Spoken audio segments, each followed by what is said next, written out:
E aí, sabe quando a gente monta aquela stack de software super moderna que tem tudo para ser perfeita e de repente ela simplesmente desmorona? Pois é, hoje a gente vai bancar o detetive.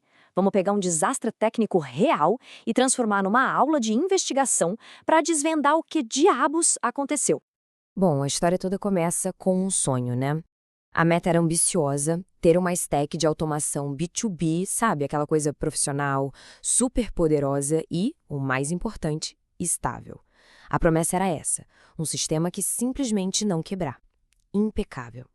E para construir esse sonho, foi montado um verdadeiro time de estrelas da tecnologia. Olha só, a base super sólida, com VPS e Docker. O cérebro de tudo, a inteligência da automação, ficava por conta da Evolution API e do N8N. Para garantir a memória, tanto a rápida quanto a persistente, entraram Redis e Postgres. E claro, para a segurança, o guardião ali na porta, era o Traffic, cuidando do HTTPS.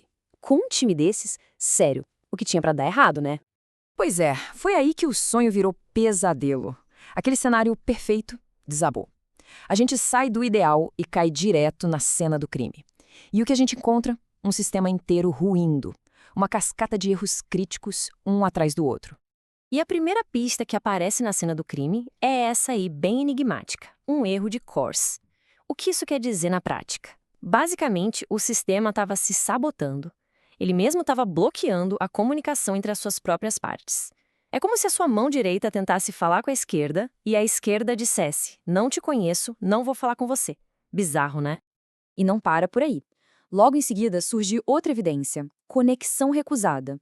Imagina só, você tenta bater na porta de um serviço e ele simplesmente não atende. É isso.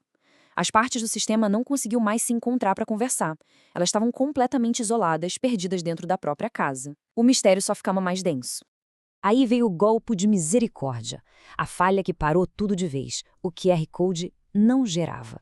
E sem o QR Code, que era a função principal do sistema, bom, a aplicação inteira virou lixo, completamente inútil.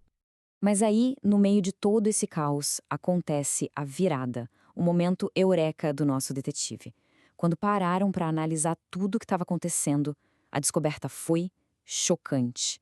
A grande, esmagadora maioria dos problemas, olha só, 90% deles, não era bug complexo de código, não. Eram erros básicos, erros de configuração. Certo, então vamos começar a caça aos culpados. O primeiro da lista é o que a gente vai chamar de o impostor. Pensa numa crise de identidade. Era exatamente isso. Erros de configuração tão básicos que fizeram o sistema simplesmente esquecer quem ele era e em quem ele podia confiar. E o jeito que esse impostor agia era sutil, mas devastador. Coisas como chaves de API que não batiam. Daí vinha aquele erro clássico de não autorizado. Variáveis de ambiente, sabe? Cada uma dizendo uma coisa diferente. A URL do servidor estava errada ou nem existia. E aquelas configurações de cores, de novo, todas bagunçadas. O resultado? É um sistema que não sabia mais quem era. Beleza, vamos para o nosso segundo culpado, o metamorfo. Esse aqui é aquele vilão que muda de forma sem avisar e deixa um rastro de destruição. Ele representa o perigo de usar versões de software sem especificar qual é. Sabe, aquelas que se atualizam sozinhas e quebram tudo? E essa tabela aqui mostra o problema de um jeito perfeito. De um lado, usar a tag latest no Docker. Cara, isso é uma roleta russa. É imprevisível, pode trazer mudanças que quebram tudo, dependências que param de funcionar. Um caos. Do outro lado, a solução. Fixar ou pinar uma versão específica, tipo a V2.1.1. Aí sim, a gente tem estabilidade, um comportamento que a gente já conhece e um sistema pronto para rodar de verdade. E a solução foi exatamente essa, que pode até parecer estranha: um downgrade estratégico. Isso mesmo, a decisão de voltar para uma versão mais antiga, mas que todo mundo sabia que funcionava, que era estável, foi a âncora de estabilidade. Foi isso que salvou o navio de afundar de vez. E agora a gente chega no último culpado, e talvez o mais sorrateiro de todos: o fantasma na máquina. Sabe por quê? Porque esses erros não estavam no código, eles estavam escondidos no próprio ambiente, na infraestrutura. E aqui vem a grande reviravolta da história, o verdadeiro assassino silencioso. O relógio do servidor estava errado. Simples assim, errado em uma hora. Parece pouco, né? Mas essa 1 hora era o suficiente para quebrar os tokens de segurança que dependem de milissegundos para funcionar. E era isso que impediu o QR Code de ser gerado. Inacreditável. E esse não era o único fantasma assombrando o sistema, não. Tinha mais. A rede do Docker estava errada, então os containers não se falavam. No Redis, tinha um conflito de IPv6 com IPv4. É como se um falasse português e o outro japonês. A conexão ficava caindo e voltando. E pasmem, até rodar o comando na pasta errada estava causando problema, criando instalações duplicadas. Cada um desses errinhos causava um estrago gigantesco no sistema todo. Bom, com todos os culpados finalmente identificados e, digamos, presos, o caso pôde ser fechado, a investigação foi um sucesso, a gente saiu de um cenário de falha crítica total para um sistema finalmente estável e confiável. E o resultado tá aí, 100%. 100% de estabilidade.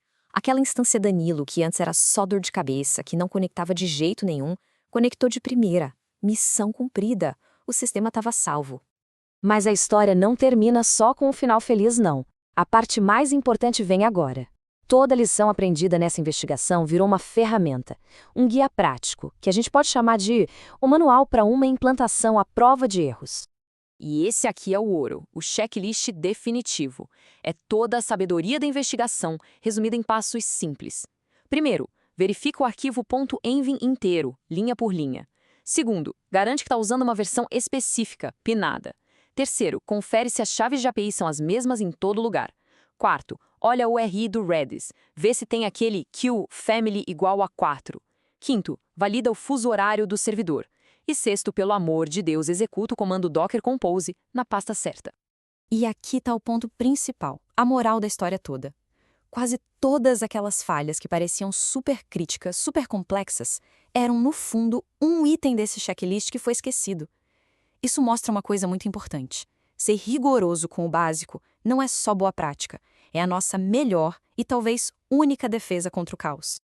Isso deixa a gente com uma pergunta para pensar, que vai muito além desse caso específico, né? No nosso mundo, com sistemas cada vez mais e mais complexos, será que a verdadeira genialidade não está em dominar o básico? Será que, no final das contas, a falha mais catastrófica não é, na verdade, só um item de checklist que alguém deixou passar?